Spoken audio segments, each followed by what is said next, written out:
Hello दोस्तों।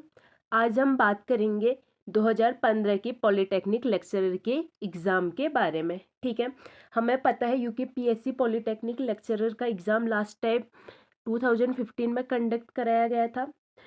आज हम उसी एग्ज़ाम के बारे में बात करेंगे, साथ ही बात करेंगे कि 2024 से ये एग्ज़ाम किस तरीके से डिफरेंट है। ठीक है, और हम बात करेंगे उस टाइम पूछे गए सारे सब्जेक्ट के पेपर्स के बारे में।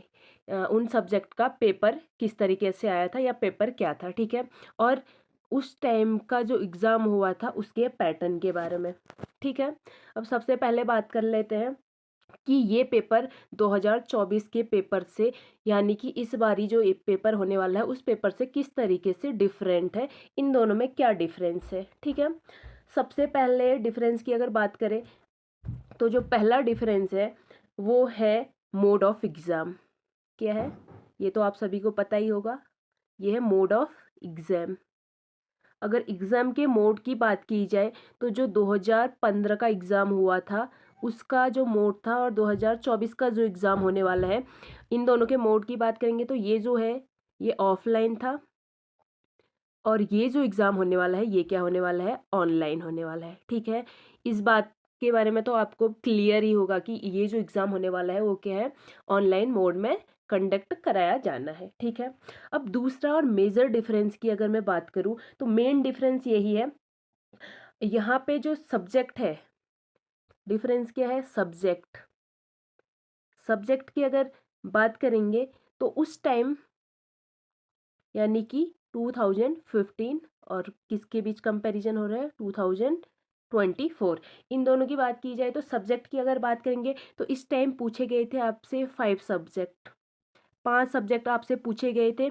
और इस बार डिफरेंट है, किसी के लिए 2 पूछे जाएंगे और किसी से 3 पूछे जाएंगे। ठीक है, अब ये और ये यानी कि 5 सब्जेक्ट और ये यहाँ 2 और 3 का ये क्या कॉन्सेप्ट है, ये आगे आप वीडियो देखेंगे तो बेहतर समझेंगे। मैं आपसे ये कहना चाहूँगी कि वीडियो को बिना स्किप किए हुए देखना, ये वीडियो आपके लिए बहुत इंपॉर्टेंट होने वाली है। और कोई पॉइंट आप अगर मिस कर जाएंगे तो आप शायद ये इस भ्रम में ज़रूर रहेंगे कि 2015 का जो एग्ज़ाम है उसके पेपर हमें कहीं से मिल जाए, या ऐसी कोई भी जो कंस्पिरेसी थ्योरी है इनमें आप उलझ जाएंगे। ठीक है, तो आगे बात कर ले।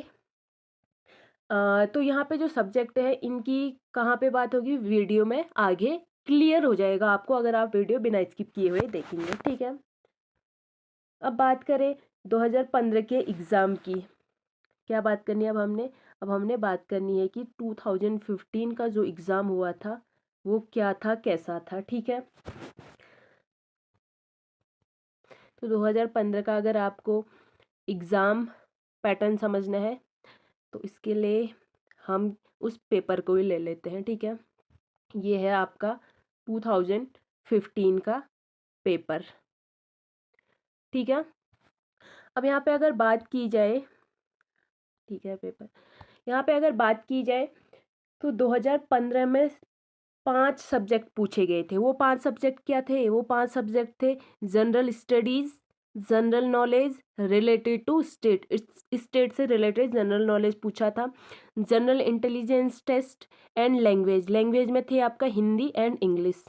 यहाँ पे देखो क्या है लैंग्वेज में, लैंग्वेज में है हिंदी एंड इंग्लिश। ठीक है, लेकिन अब 2 या 3 सब्जेक्ट पूछे जाएंगे। अभी का पैटर्न क्या है, अभी का है कि हमसे ये 5 सब्जेक्ट ना पूछ के हमसे क्या पूछेगा, हमसे अभी पूछेंगे 2 या 3 सब्जेक्ट। वो 2 या 3 सब्जेक्ट क्या है, फर्स्ट है हिंदी प्लस सब्जेक्ट, सेकंड है Hindi plus English plus subject. Subject का मतलब है जिस सब्जेक्ट से आपने लेक्चरर के लिए अप्लाई किया है। ठीक है, तो आपको पता है आपका हिंदी सब्जेक्ट है या हिंदी इंग्लिश एंड सब्जेक्ट है, ये सिर्फ कुछ सब्जेक्ट वालों के लिए है। जैसे अगर मैं एग्जांपल दूँ तो केमिस्ट्री, केमिस्ट्री के लिए हम क्या करेंगे, हिंदी भी पढ़ेंगे, इंग्लिश भी पढ़ेंगे एंड सब्जेक्ट भी पढ़ेंगे। ठीक है,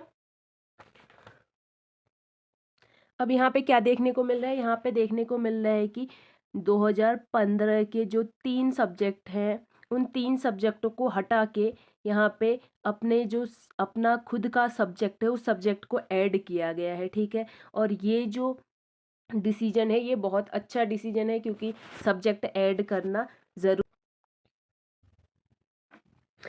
अब बात करें तो जहाँ 2015 में सभी स्टूडेंट क्या करते थे, सभी स्टूडेंट सिर्फ एक ही एग्ज़ाम देते थे। अब यहाँ पर हर स्टूडेंट का क्या होगा, एग्ज़ाम पैटर्न डिफरेंट होगा। मतलब अलग अलग सब्जेक्ट के लिए जो स्टूडेंट है वो अलग अलग एग्ज़ाम देगा, ठीक है। एक ही एग्ज़ाम सबके लिए नहीं होगा। एक चीज़ सिमिलर है 2015 के एग्ज़ाम से, वो है हिंदी एंड इंग्लिश। क्या है सिमिलर? सिमिलर है आपका Hindi and English. Hindi and English similar है, तो हिंदी और इंग्लिश को आप जो पुराना पेपर है उससे देख सकते हैं कि कैसी हिंदी और कैसी इंग्लिश पूछी जाती है। और ये जो पेपर है इसकी जो लिंक है वो अगर हम मेल करते हैं, मेल है आपकी K4Chemistry 678@gmail.com। इस मेल पे अगर आपका मैसेज आता है, आप यहाँ पे मेल करते हैं, देन मैं आपको ये जो PDF है उसको भेज दूँगी, ठीक है। अब आप ये कहेंगे कि जब हमारा पैटर्न चेंज हो गया है तो हमें किस बेसिस पे प्रिपरेशन करनी चाहिए, तो हमारी जो प्रिपरेशन है वो किस बेसिस पे होनी चाहिए, ठीक है। तो हमें प्रिपरेशन के लिए क्या करना है, जो अदर स्टेट अदर स्टेट्स के क्या करने हैं, PYQ देखने हैं। और किस अदर स्टेट के एक चीज़ ध्यान रखना, ये उसको मतलब ऐसे लेना कि वो बहुत ज़्यादा आपके नेबरिंग स्टेट हो, मतलब आसपास के जो स्टेट, जैसे हम यूपी के ले ले या अ, इधर राजस्थान वगैरह के भी ले ले, नॉर्थ या वेस्ट साइड के ले लें। तो इस केस में हमारे पास ज़्यादा चांसेस रहेंगे कि हम इसका एनालिसिस ईजिली कर पाएगी, किस तरीके से क्वेश्चन पूछे जाएंगे, ठीक है। तो हम क्या कर सकते हैं, अदर स्टेट के PYQ भी देख सकते हैं और ध्यान रखेंगे कि वो नेबरिंग स्टेट्स के हो, ठीक है। और एक और चीज़ ध्यान रखनी है कि उसका सिलेबस एंड एग्ज़ाम पैटर्न क्या होना चाहिए, एग्ज़ाम पैटर्न सेम होना चाहिए। सिलेबस और एग्ज़ाम पैटर्न सेम होगा तभी हम उस पेपर को देखेंगे, बिकॉज़ पैटर्न वाइज भी क्वेश्चन चेंज हो जाते हैं। जैसे 2 नंबर का क्वेश्चन है वो ठीक ठाक क्वेश्चन आएगा, लेकिन अगर 4 नंबर का क्वेश्चन किसी दूसरे एग्जाम के लिए पैटर्न अलग है, 4 नंबर का क्वेश्चन है, तो ये क्या होगा, लेंदी होगा और इसके अकॉर्डिंग हमें अभी प्रिपरेशन नहीं करनी है, ठीक है।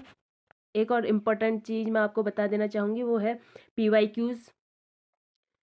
क्यूज़ हमने ऑलरेडी K4Chemistry चैनल में डिस्कस कर लिए हैं और भी करेंगे, और भी आगे PYQs की वीडियो आएंगी, ठीक है।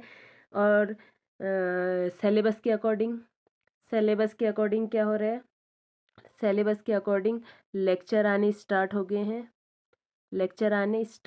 हैं। अगर आप अपनी प्रिपरेशन हमारे साथ करना चाहते हैं तो आप चैनल पे जाके ये चीज़ें देख सकते हैं, ठीक है। ये सारी चीज़ें हैं सिर्फ केमिस्ट्री वालों के लिए, और ऊपर की जो इन्फॉर्मेशन थी वो सबके लिए है, ठीक है। बाकी कोई भी डाउट होगा तो आप कमेंट सेक्शन में पूछ सकते हैं, ठीक है। आई होप कि वीडियो इन्फॉर्मेटिव लगा होगा। आज के लिए इतना ही, मिलेंगे नेक्स्ट वीडियो में, ठीक है। Thank you for watching, bye bye.